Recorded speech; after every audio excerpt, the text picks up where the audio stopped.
इस कार्यक्रम के प्रायोजक हैं कृषि एवं किसान कल्याण मंत्रालय, भारत सरकार। हर जोखिम से निकल कर फसल आए, सुरक्षित हो जाए। फसल बीमा से हर किसान अब आत्मनिर्भर हो जाए। संकट के समय प्रधानमंत्री फसल बीमा योजना किसानों के लिए वरदान है।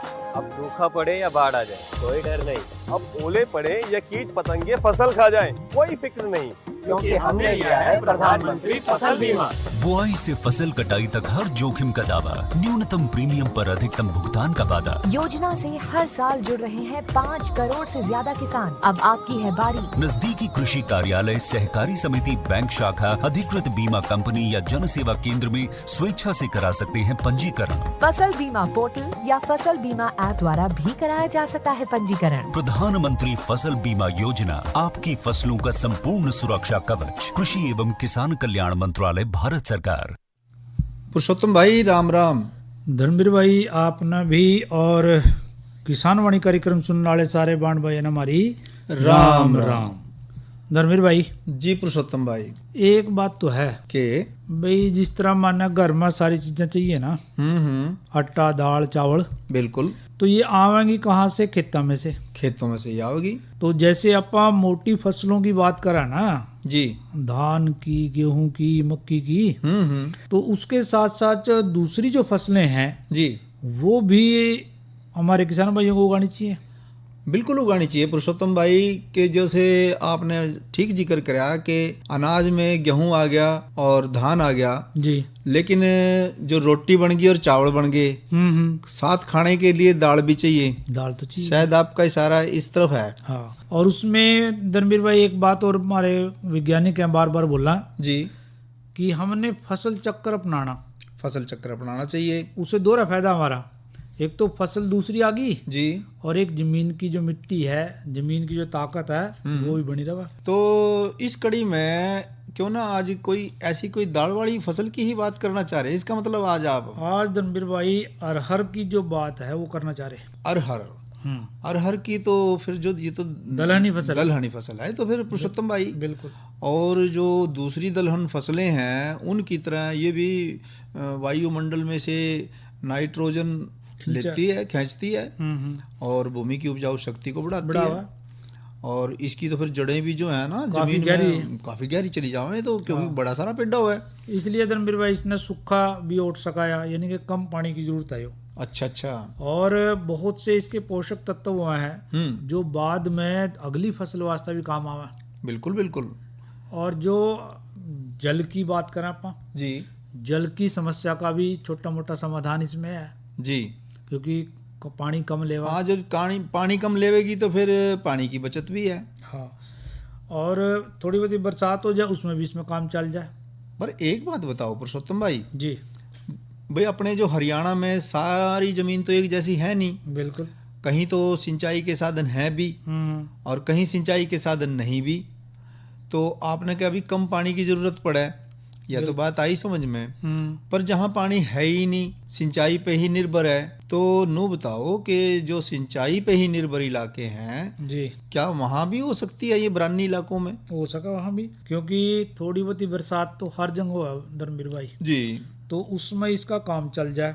वैसे जहाँ पर पानी है, जिस तरह पानी की बात कर रहे हैं, हाँ, पानी में भी वहाँ पर हमने इसको उगाना है जहाँ जल निकासी का प्रबंध हो, जहाँ जल निकासी वाली जमीन हो। हाँ, और दोमट मिट्टी अच्छी रहे पुरुषोत्तम भाई इसके लिए। दोमट मिट्टी सबसे बढ़िया है इसके लिए। हाँ, तो और इसमें जो भी किस्में हैं उनमें से एक किस्म हम अपने खेत के हिसाब से या क्षेत्र के हिसाब से धर्मवीर भाई ले लेंगे। जी, जिस तरह मानक किस्म है इसकी, मानक, हाँ, अरहर मानक जी, और UPAS 120 यानी उपास 120, हाँ, यह किस्म है इसकी जी। एक का नाम है पारस। तो इनमें से कोई भी किस्म हम ले लेंगे।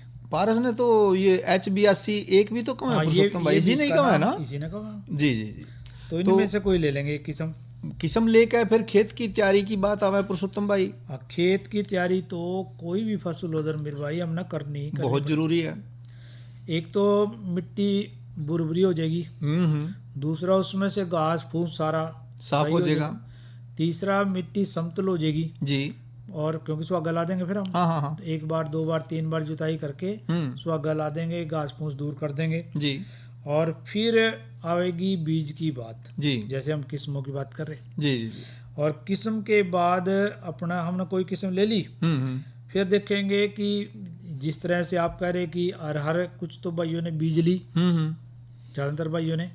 हाँ, ये तो नो है ना अकबी भाई, आप बता रहे थे जी कि भाई आप डॉक्टर साहब से मिले थे, कृषि के अधिकारियों से, हाँ, और वो बता रहे थे कि भाई जो बरानी जो इलाके हैं वहाँ तो इब्बी बरसात बुआरा क्या? हो सके, जब बरसात हो तभी बो दो, उस टाइम हुआ। और नहीं तो इसका जो बुआरा है वो पिछले महीने जो है वो पूरा हो चुका।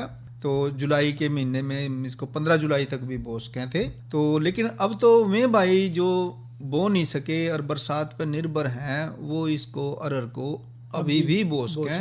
जब बरसात आ जाए, पहली बरसात आते ही अपना बोते हैं। अच्छा, बीज की मात्रा की धर्मवीर भाई बात कर रहे हैं तो 1 किले वास्ता 5 या 6 किलोग्राम बीज काफी रहे।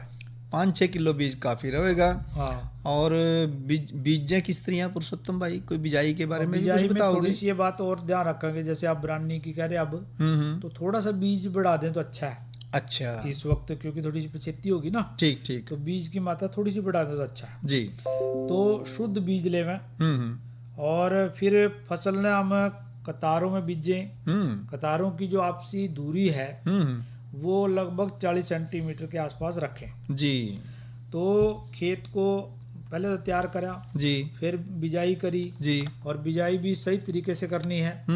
और यदि सही तरीके से बिजाई करेंगे जी तो अरहर की जो फसल है वो बढ़िया होगी। पर एक बात है पुरुषोत्तम भाई जी, लाइन के बीच में थोड़ा खाली रास्ता भी छोड़ना चाहिए, क्योंकि जब ये अरहर की फसल बड़ी हो जाती है ना, जी जी, तो फिर आने जाने भी तो रास्ता चाहिएगा ना। चाहिए इसमें। हाँ, तो कितना फासला छोड़ दे भला? लगभग 1-1 मीटर का फासला छोड़ दें, 1-1 मीटर का फासला छोड़ते चले क्योंकि जाओ। आना जाना इतने 1 मीटर में बड़े आराम से हो जाए। ठीक बात है, ठीक बात है। हाँ, और खाद की बात अगर करें तो पुरुषोत्तम भाई इसको भी खाद की कोई किस तरीके से देना पड़ेगा?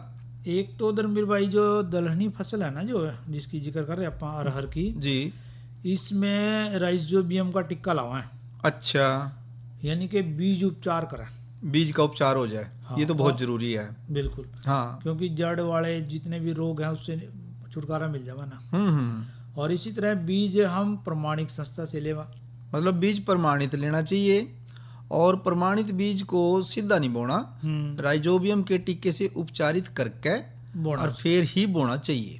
और जैसे हम कह रहे थे 5-6 किलो बीज है, हाँ हाँ उसको पक्के फर्श पे या कोई प्लास्टिक की शीट ले लें, जी, उस पे लटा दें, यानी कि फैला दें उसमें। फैला दें उसना। जी और फिर क्या करा हमें 50 ग्राम गुड़, जी, और गुड़ को लगभग पाइया पानी ले लो, हाँ पाइया पानी 200 मिलीलीटर या पाइया पानी, हाँ उसने गोल मिला लें अच्छी तरह से। जी, फिर उसके बाद जो टिक्का है ना राइजोबियम का, हाँ हाँ, उसका छिड़काव कर दें। छिड़काव कर दें। छिड़काव करने के बाद धर्मवीर भाई उसने हाथ से अच्छी तरह मिला दें, हाथ से मिला दें, सारी दवाई सारे बीजों पे अच्छी तरीके से लग जाए। हाँ, अच्छा, बिजाई से पहले फिर बीज को अच्छी प्रकार से सुखाना है, छां में? छां में सुखाना है, पर जी, छां में सुखा दें, और फिर उसको बिजाई करनी है। बिजाई करनी है। और जो दूसरे रासायनिक खादों की जो बात है, फिर उन रासायनिक खाद भी देना पड़ेगा कुछ पुरुषोत्तम भाई? बिजाई के समय जब बीज बोएंगे हम, हाँ हाँ, तो लगभग 17 किलोग्राम यूरिया, ठीक, और 100 किलोग्राम हाँ हाँ, सिंगल सुपर फास्फेट उसी वक्त डाल दें, बिजाई के समय डालना। बिजाई के समय डाल दें। और अगर ये ना हो तो फिर SSP उपलब्ध हो, सिंगल सुपर फास्फेट ना हो तो की बात पूछ रहा मैं तो आपने। फिर यदि SSP उपलब्ध ना हो तो हम फिर DAP एक खाद हुआ है, हाँ हाँ सारे जाना है किसान भाई। हाँ हाँ बिल्कुल। तो DAP हो तो केवल 10 किलोग्राम यूरिया हाँ, तथा 40 किलोग्राम DAP। DAP। मतलब जो सिंगल सुपर फास्फेट अगर ना मिले किसी वजह से, तो फिर आपने बताया कि फिर 40 किलो तो DAP ले लें और 10 किलो यूरिया ले लें। ये हमने बिजाई के समय खाद डालना है, बो देना है, डाल देना है यानी। जी। फिर इसी तरह निलाई गुड़ाई की बात आवा है, बिल्कुल ठीक। क्योंकि यदि किसी भी फसल में धर्मवीर भाई घास फूस होगा ना, हाँ फिर वो कहाँ पैदा होगी, तो उसने वो पनपन नहीं देता। हाँ वो घास फूस ही सारी ताकत खेत की सारी खींच लें। हाँ, हम्म। तो इस करके ये इस बात का ध्यान रखना है कि 2-3 बार निलाई गुड़ाई अरहर की फसल में कर दें तो उसकी बुढ़वार एकदम बढ़िया रहेगी।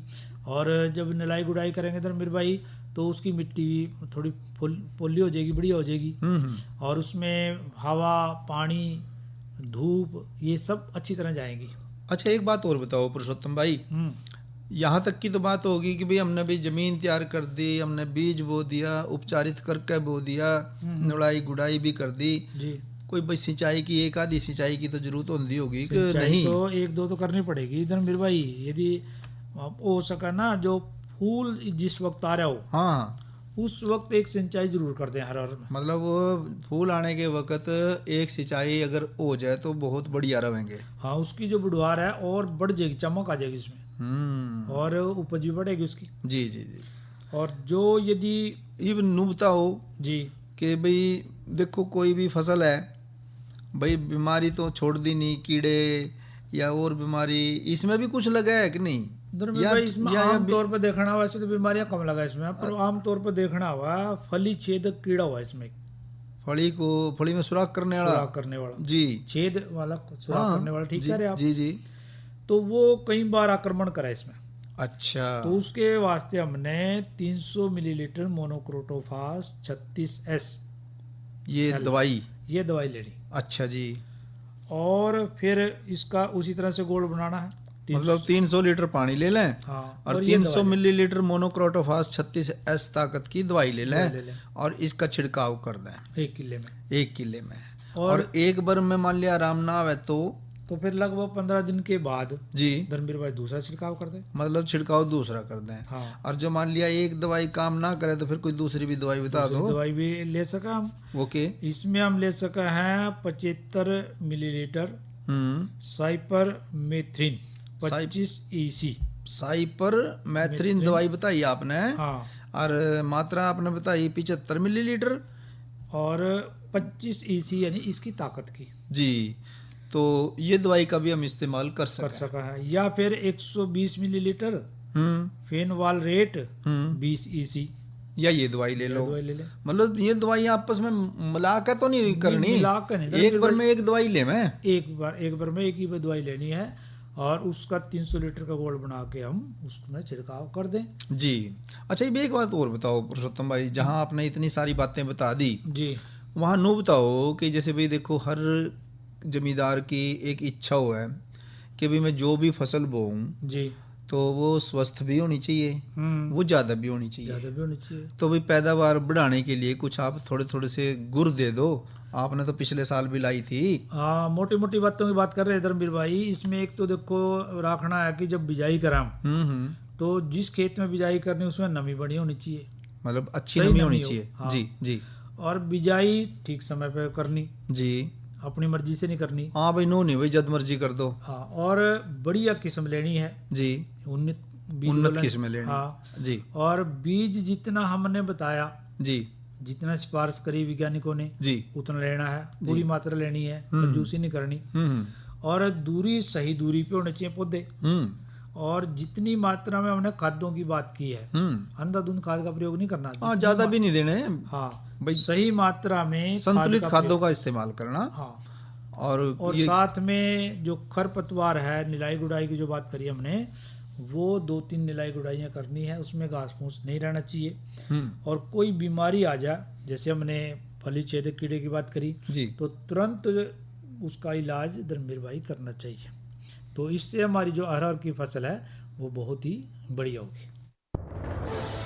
कोरोना वायरस के खतरे से बचते हुए फसल की कटाई, बिक्री, खरीद, नई फसल की जुताई और बुआई सुरक्षित हो सकती है अगर हम लगातार हाथों को साबुन और साफ पानी से नियमित अंतराल पर धोते रहें। नाक, मुंह को मास्क, गमछे या कपड़े से ढक कर रखें। आंख, कान, नाक, मुंह न छुएं। आपस में 2 गज की दूरी बनाए रखें। मास्क और 2 गज की दूरी के मंत्र को अभी हमें छोड़ना नहीं है। फसलों की बुवाई एवं कटाई करते समय आपस में कम से कम 2 गज की दूरी बनाए रखें। फसल की कटाई करने के बाद छोटे छोटे ढेरों में इकट्ठा करें। कृषि के औजारों की समय समय पर सफाई करें। एक दूसरे के साथ औजारों की अदला बदली न करें। श्रमिकों के शौचालयों और हाथ धोने की जगह की ठीक से सफाई जरूरी है। बुआई, कटाई एवं मड़ाई के दौरान इस बात का ध्यान रखें कि इन स्थानों के आसपास कोई थूके नहीं। कंबाइन, हार्वेस्टर, थ्रेशर, जुताई और बुआई की मशीनों को इस्तेमाल से पहले साफ करें। मशीनों के इस्तेमाल से पहले और इस्तेमाल के बाद हाथ साबुन से साफ करें। वाहनों, बोरियों, थैलियों और पैकिंग के दूसरे सामान की साफ सफाई पर भी खास ध्यान दें। खरीद केंद्र पर आने से पहले किसानों एवं श्रमिकों की जांच। खरीद केंद्रों पर भीड़ न लगाएं एवं किसानों को बारी बारी से बुलाएं। गोदामों पर खरीदी हुई फसल को लेने में शीघ्रता करें ताकि किसानों एवं श्रमिकों को रुकना ना पड़े। कोरोना के खतरे से बचाव और अधिक जानकारी के लिए आरोग्य सेतु ऐप डाउनलोड करें।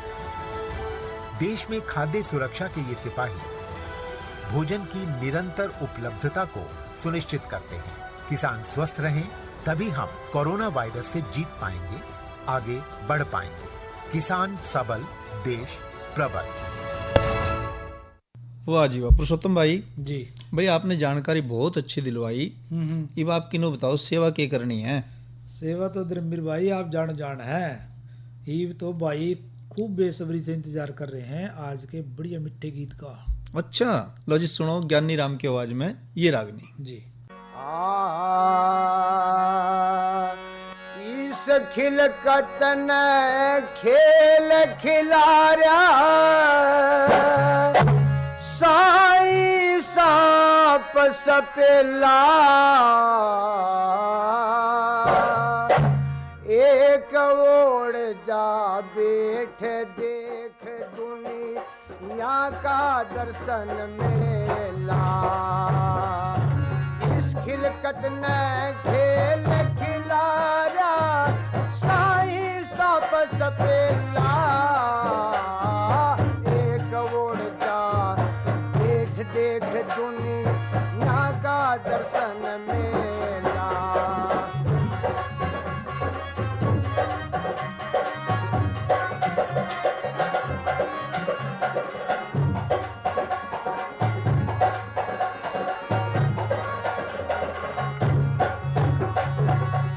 किसों के बजे ढोल डमके कौन लाग रे फेरे किसों की अर्थी दामर गट में ऊपर धान बखेरे किसों के आवन लगी कमाई ओगे पुट कमेरे किसों की चढ़के बेल उतरगी पट पट पड़े मंडेरे कोई कांटे नेक होया कोई कांटे नेक होया कोई कुल में आया अकेला एक ओर जा देख देख दुनिया का दर्शन मेला।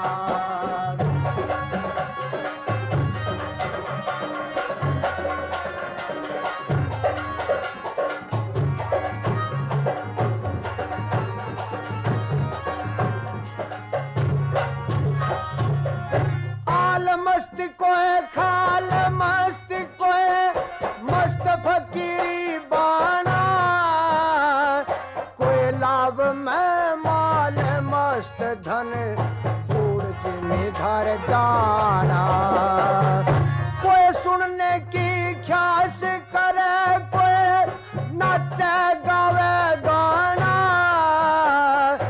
आशिक बंदा करे आशिकीना कदम हटाना कोई अलमस्त अमल में रहता कोई अलमस्त अमल में रहता ना जाता पे कैसा झेला एक ओर जा देख देख दुनिया का दर्शन मेला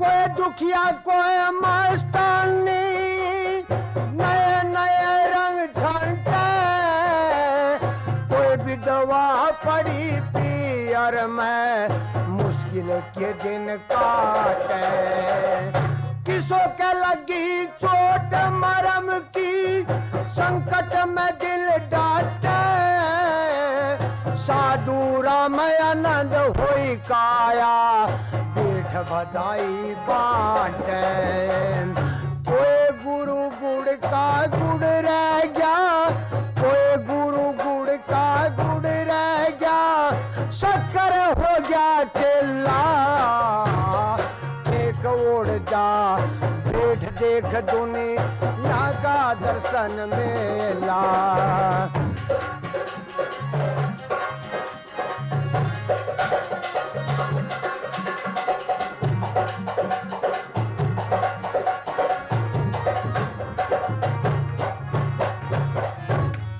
ज्ञानी राम की आवाज में ये रागनी थी पुरुषोत्तम भाई। कवि ने देखो कितने खूबसूरती के साथ दुनिया का सारा खेल ही बता दिया और ये भी बता दिया भी ये सारे खेल ना चलाने वाला भी है कोई। एक साईं है, एक सांप है जी, एक सपेला है जी जी। तो और सारी दुनिया ने खेल खिला रहा। चलो करीब नू बताओ आप जी भाई, ये तो खेल का हिस्सा ही है हम सब, पर इस खेल में ये मौसम का भी तो खेल है कि कभी बादल आ रहे, कभी मींह बरस रहा, कभी फिर गर्मी पड़ गई। आगे मौसम कैसा रहेगा पुरुषोत्तम भाई, ये तो बताओ। आजकल की बात तो कर दो। वो के भला भी आज जो मौसम की बात हम कर रहे हैं जी, तो अधिकतम तापमान रहेगा 36 डिग्री सेल्सियस आज का, और न्यूनतम 26 डिग्री। चलो आज तो जैसा रहे ऐसा रहे। और बादल छाए रहेंगे। वो तो आज तो लिया जो होना था। ये बात कल की बताओ। कल भी इसी तरह का कुछ मौसम है। थोड़ा सा तापमान कम रहेगा धर्मवीर, 31 डिग्री अधिकतम तापमान जी, और न्यूनतम रहेगा 25 डिग्री। और गर्ज के साथ बादल छाएंगे जी, और कहीं कहीं छिंटे पड़ने की, कहीं कहीं बरसात होने की संभावना भी बनी हुई है। जी जी जी, यानी कि सावन का मौसम का एहसास रहेगा जी। और जहाँ तक बात है, कल तो इतवार है। कल तो धर्मवीर भाई इतवार है, तो कल तो किसान वाणी कार्यक्रम की जगह थारी चिट्ठी मारे गीत कार्यक्रम आओगा। हाँ भाई, सुनेंगे अपने पसंद के गीत। और सोमवार को किसान वाणी में क्या लेकर आओगे? सोमवार को हम लेके आएंगे धर्मवीर भाई, एक विषय तो रहेगा कि आजकल के दिन, जैसे आपने मौसम की बात करी है जी जी, आजकल के दिनों में मुर्गी घरों की देखभाल, ठीक, ये विषय करेंगे। इस विषय के बाद एक और चर्चा करेंगे, किसान क्रेडिट कार्ड। किसान क्रेडिट कार्ड, हाँ, ये हमारे सोमवार के किसान वाणी कार्यक्रम के विषय रहेंगे। तो भाई कार्यक्रम जरूर सुने जी। और आज धर्मवीर भाई जो अगला विषय है ना, वो भी तो चलो सुन लेंगे हम जी। पर आप नो बताओ, एक वो बात कहे करा ना जी कि घर की मुर्गी दाल बराबर, जरूर कहा। वो क्यों कहा है? अब देखो, अब मुर्गियों के बारे में कुछ बताओगे आप तभी तो पता चल जाएगा कि मुर्गी जो मतलब जिसके घर में मुर्गी है तो उसकी तो कीमत दाल के बराबर है। अभी दाल के बराबर है। जिसने दाल बोली उसका तो दाल है ही दाल बराबर। हालांकि दाल की कीमत आजकल कोई कम नहीं है। हाँ। पर ये है कि जिन भाइयों ने, कहावत है तो एक कि भाई, लेकिन जिन भाइयों ने मुर्गी फार्म या मुर्गियां पाल रखी हैं तो उनकी देखभाल करना बड़ा जरूरी है जी। और इस कड़ी में जैसे ना मुर्गियों में ना एक बीमारी आवे, उसने लीची रोग भी कहते हैं। उसमें क्या है कि जो मुर्गी का जिगर है ना जी जी, वो सूज जाए। अच्छा, हाँ, उसमें सूज जाए। क्यों है वो?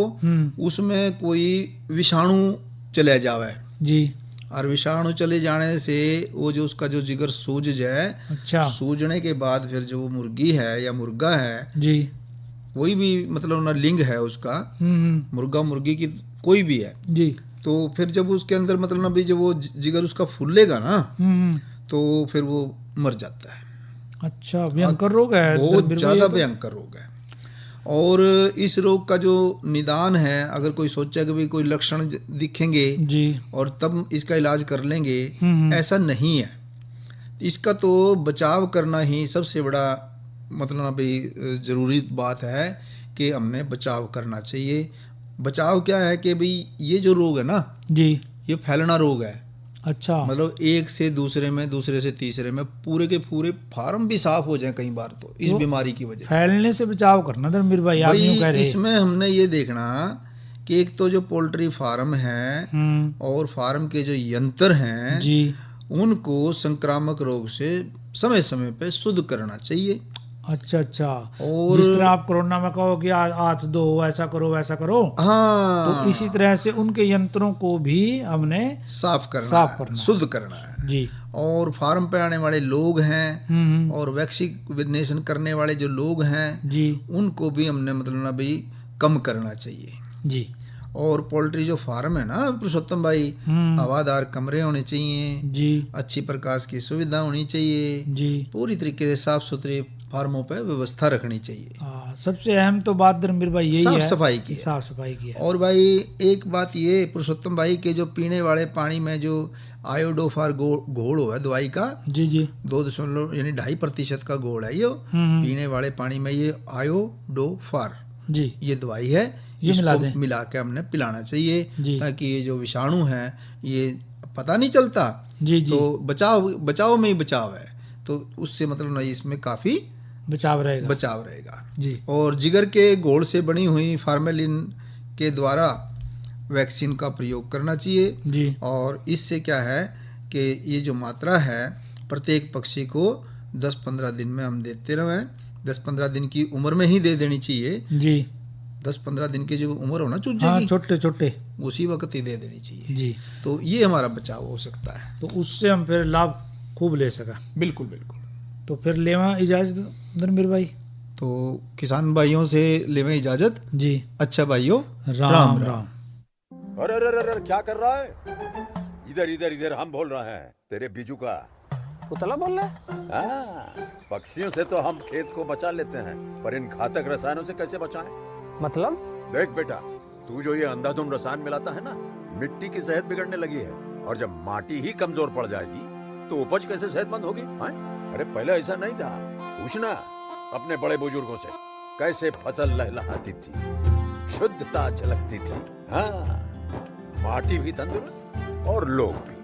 अरे पहली वाली बात कहाँ? पर अब तो सब यही डाले हैं। सब नहीं, आज भी लाखों जागरूक किसान परंपरागत विधि से फसल उगा रहे हैं, खर्चा कम और उपज की कीमत भी बेहतर पा रहे हैं। सच है? रे बेटे एक्सपीरियंस से बता रहे हैं, धूप में बाल सफेद नहीं किए हैं। हाँ। ठीक है भाई, मैं भी आज से जैविक खेती शुरू करूंगा। माटी से प्रेम की परंपरा है, परंपरागत खेती। इस कार्यक्रम के प्रायोजक थे कृषि एवं किसान कल्याण मंत्रालय, भारत सरकार।